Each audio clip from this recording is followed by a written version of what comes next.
ओम श्री गणेशाय नमः। ओम नमः शिवाय। साधक संस्कार और मंत्र महात्म्य का वर्णन। उपमन्यु कहते हैं, यदुनंदन, अब मैं साधक संस्कार और मंत्र महात्म्य का वर्णन करूंगा। इस बात की सूचना मैं पहले दे चुका हूँ। पूर्ववत मंडल में कलश पर स्थापित महादेव जी की पूजा करने के पश्चात हवन करें। फिर नंगे सिर शिष्य को उस मंडल के पास भूमि पर बिठावें। पूर्ण आहुति होम पर्यंत सब कार्य पूर्ववत करके मूल मंत्र से 100 आहुतियां दें। श्रेष्ठ गुरु कलशों से मूल मंत्र के उच्चारण पूर्वक तर्पण करके संदीपन कर्म करें। फिर क्रमश पूर्वोक्त कर्मों का संपादन करके अभिषेक करें। तत्पश्चात गुरु शिष्य को उत्तम मंत्र दें। वहाँ विद्योपदेशांत सब कार्य विस्तार पूर्वक संपादित करके पुष्पयुक्त जल से शिष्य के हाथ पर शैवी विद्या को समर्पित करें और इस प्रकार कहें। त्वहि कामुष्मिकयो सर्व सिद्धि फलप्रद भवद्वेश महामंत्र प्रसादात् परमेष्ठिनः। सौम्य, यह महामंत्र परमेश्वर शिव के कृपा प्रसाद से तुम्हारे लिए यह लौकिक तथा पारलौकिक संपूर्ण सिद्धियों के फल को देने वाला है। ऐसा कहकर महादेव जी की पूजा करके उनकी आज्ञा ले गुरु साधक को साधन और शिवयोग का उपदेश दें। गुरु के उस उपदेश को सुनकर मंत्र साधक शिष्य उनके सामने ही विनियोग करके मंत्र साधन आरंभ करें। मूल मंत्र के साधन को पुरस्चरण कहते हैं, क्योंकि विनियोग नामक कर्म सबसे पहले आचरण में लाने योग्य है। यही पुष्चरण शब्द की व्युत्पत्ति है। मुमुक्षु के लिए मंत्र साधन अत्यंत कर्तव्य है, क्योंकि किया हुआ मंत्र साधन इहलोक और परलोक में साधक के लिए कल्याणदायक होता है। शुभ दिन और शुभ देश में निर्दोष समय में दांत और नख साफ करके अच्छी तरह स्नान करें और पूर्वान कालिक कृत्य पूर्ण करके यथा प्राप्त गंध पुष्पमाला तथा आभूषणों से अलंकृत हो, सिर पर पगड़ी रख दुपट्टा ओढ़ पूर्णतः श्वेत वस्त्र धारण कर देवालय में, घर में या किसी पवित्र तथा मनोहर देश में पहले से अभ्यास में लाए गए सुखासन से बैठकर शिव शास्त्रोक्त पद्धति के अनुसार अपने शरीर को शिव रूप बनाएं। फिर देव देवेश्वर नकुलीश्वर शिव का पूजन करके उन्हें खीर का नैवेद्य अर्पित करें। क्रमश उनकी पूजा पूरी करके उन प्रभु को प्रणाम करें और उनके मुख से आज्ञा पाकर 1 करोड़, आधा करोड़ अथवा चौथाई करोड़ शिव मंत्र का जप करें अथवा 20 लाख या 10 लाख करें। इसके बाद से सदा खीर एवं क्षार नमक रहित अन्य पदार्थ का दिन रात में केवल 1 बार भोजन करें। अहिंसा, क्षमा, शम, मनोनिग्रह, दम, इंद्रिय संयम का पालन करता रहे। खीर न मिले तो फल, मूल आदि का भोजन करें। भगवान शिव ने निम्नांकित भोज्य पदार्थों का विधान किया है, जो उत्तरोत्तर श्रेष्ठ है। पहले तो चरु भक्षण करने योग्य है। इसके बाद सत्तू के कण, जौ के आटे का हलवा, साग, दूध, दही, घी, मूल फल और जल ये आहार के लिए विहित है। इन भक्ष्य भोज्य आदि पदार्थों को मूल मंत्र से अभिमंत्रित करके प्रतिदिन मौन भाव से भोजन करें। इस साधन में विशेष रूप से ऐसा करना का विधान है। व्रती को चाहिए कि 108 मंत्र से अभिमंत्रित किए हुए पवित्र जल से स्नान करें अथवा नदी नद के जल को यथाशक्ति मंत्र जप के द्वारा अभिमंत्रित करके अपने शरीर का प्रोक्षण कर ले। प्रतिदिन तर्पण करें और शिवाग्नि में आहुति दें। हवनीय पदार्थ 7, 5 या 3 द्रव्यों के मिश्रण से तैयार करें अथवा केवल घृत से ही आहुति दें। जो शिव भक्त साधक इस प्रकार भक्ति भाव से शिव की साधना या आराधना करता है, उसके लिए इहलोक और परलोक में कुछ भी दुर्लभ नहीं है। अथवा प्रतिदिन बिना भोजन किए ही एकाग्रचित हो 1 सहस्त्र मंत्र का जप किया करे। मंत्र साधना के बिना भी जो ऐसा करता है, उसके लिए न तो कुछ दुर्लभ है और न कहीं उसका अमंगल ही होता है। वह इस लोक में विद्या, लक्ष्मी तथा सुख पाकर अंत में मोक्ष प्राप्त कर लेता है। साधन, विनियोग तथा नित्य नैमित्तिक कर्म में क्रमश जल से, मंत्र से और भस्म से भी स्नान करके, पवित्र शिखा बांध कर, यज्ञोपवीत धारण कर, कुश की पवित्री हाथ में ले ललाट में त्रिपुंड लगाकर रुद्राक्ष की माला लिए पंचाक्षर मंत्र का जप करना चाहिए। अध्याय 19 समाप्त। योग्य शिष्य के आचार्य पद पर अभिषेक का वर्णन तथा संस्कार के विविध प्रकारों का निर्देश। उपमन्यु कहते हैं, यदुनंदन, जिसका इस प्रकार संस्कार किया गया हो और जिसने पाशुपत व्रत का अनुष्ठान पूरा कर लिया हो, वह शिष्य यदि योग्य हो तो गुरु उसका आचार्य पद पर अभिषेक करे। योग्यता न होने पर न करे। इस अभिषेक के लिए पूर्ववत मंडल बनाकर परमेश्वर शिव की पूजा करे। फिर पूर्ववत 5 कलशों की स्थापना करें। इनमें 4 तो 4 दिशाओं में हो और 5वां मध्य में हो। पूर्व वाले कलश पर निवृत्ति कला का, पश्चिम वाले कलश पर प्रतिष्ठा कला का, दक्षिण कलश पर विद्या कला का तथा उत्तर कलश पर शांति कला का और मध्यवर्ती कलश पर शांत्यतीत कला का न्यास करके उनमें रक्षा आदि का विधान करके धेनु मुद्रा बांधकर कलशों को अभिमंत्रित करके पूर्ववत पूर्ण आहुति पर्यंत होम करे। फिर नंगे सिर शिष्य को मंडल में ले आकर गुरु मंत्रों का तर्पण आदि करे और पूर्ण आहुति पर्यंत हवन एवं पूजन करके पूर्ववत देवेश्वर की आज्ञा ले शिष्य को अभिषेक के लिए ऊंचे आसन पर बिठाएं।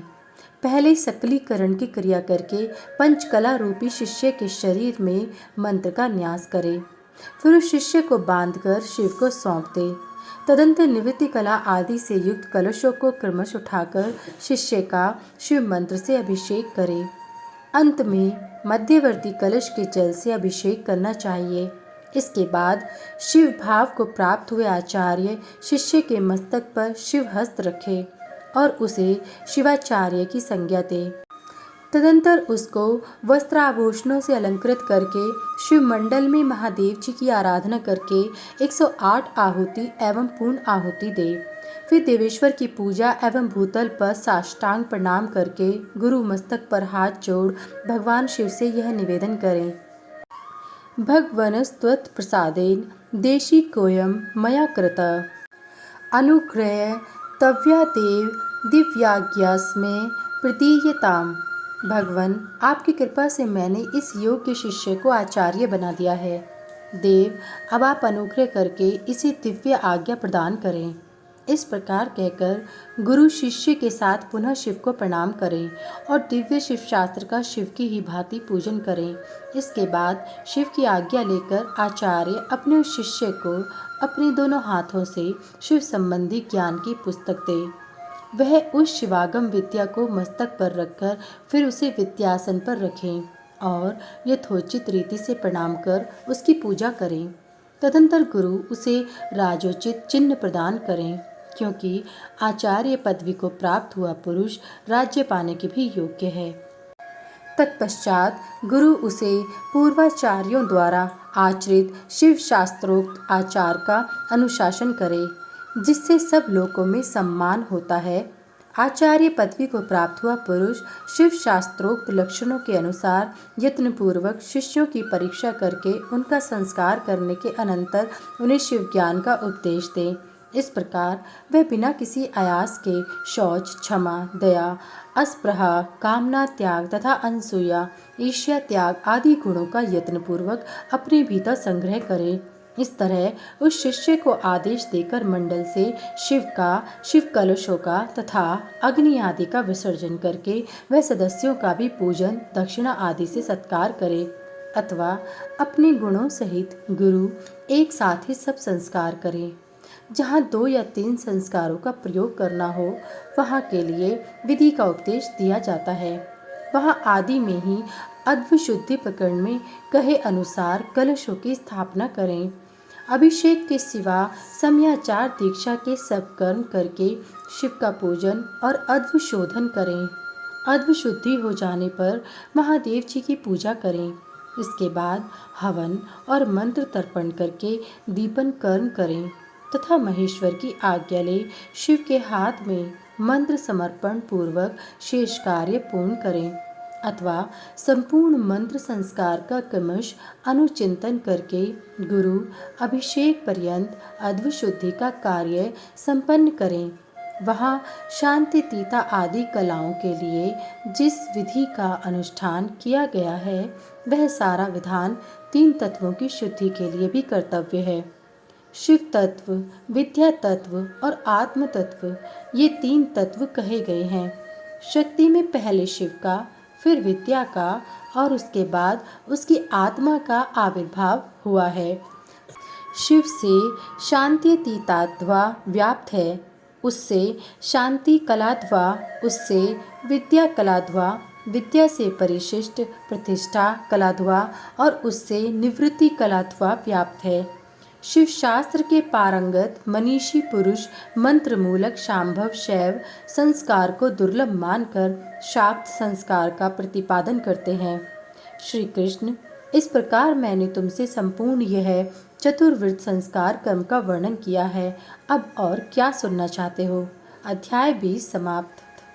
अंतर्याग अथवा मानसिक पूजा विधि का वर्णन। तदंतर श्री कृष्ण के पूछने पर नित्य नैमित्तिक कर्म तथा न्यास का वर्णन करने के पश्चात उपमन्यु बोले, अब मैं पूजा के विधान का संक्षेप से वर्णन करता हूँ। इसे शिव शास्त्र में शिव ने शिवा के प्रति कहा है। मनुष्य अग्निहोत्र पर्यंत अंतर्याग का अनुष्ठान करके पीछे बहिर्याग बाह्य पूजन करे। उसकी विधि इस प्रकार है। अंतर्याग में पहले पूजा द्रव्यों को मन से कल्पित और शुद्ध करके गणेश जी का विधिपूर्वक चिंतन एवं पूजन करे। तत्पश्चात दक्षिण और उत्तर भाग में क्रमश नंदीश्वर और सुयशा की आराधना करके विद्वान पुरुष मन से उत्तम आसन की कल्पना करे। सिंहासन, योगासन अथवा तीनों तत्वों से युक्त निर्मल पद्मासन की भावना करे। उसके ऊपर सर्व मनोहर सांब शिव का ध्यान करे। वे शिव समस्त शुभ लक्षणों से युक्त और संपूर्ण अवयवों से शोभायमान हैं। वे सबसे बढ़कर हैं और समस्त आभूषण उनकी शोभा बढ़ाते हैं। उनके हाथ पैर लाल हैं। उनका मुस्कुराता हुआ मुख कुंद और चंद्रमा के समान शोभा पाता है। उनकी अंग कांति शुद्ध स्फटिक के समान निर्मल है। 3 नेत्र प्रफुल्ल कमल की भांति सुंदर हैं। 4 भुजाएं, उत्तम अंग और मनोहर चंद्रकला का मुकुट धारण किए भगवान हर अपने 2 हाथों में वरद तथा अभय की मुद्रा धारण करते हैं और शेष 2 हाथों में मृग मुद्रा एवं टंक लिए हुए हैं। उनकी कलाई में सर्पों की माला कड़े का काम देती है। गले के भीतर मनोहर लाल चिन्ह शोभित होता है। उनकी कहीं कोई उपमा नहीं है। वे अपने अनुगामी सेवकों तथा आवश्यक उपकरणों के साथ विराजमान हैं। इस तरह ध्यान करके उनके वाम भाग में महेश्वरी शिवा का चिंतन करें। शिवा की अंग कांति प्रफुल्ल कमल दल के समान परम सुंदर है। उनके नेत्र बड़े बड़े हैं। मुख पूर्ण चंद्रमा के समान सुशोभित है। मस्तक पर काले काले घुंघराले केश शोभा पाते हैं।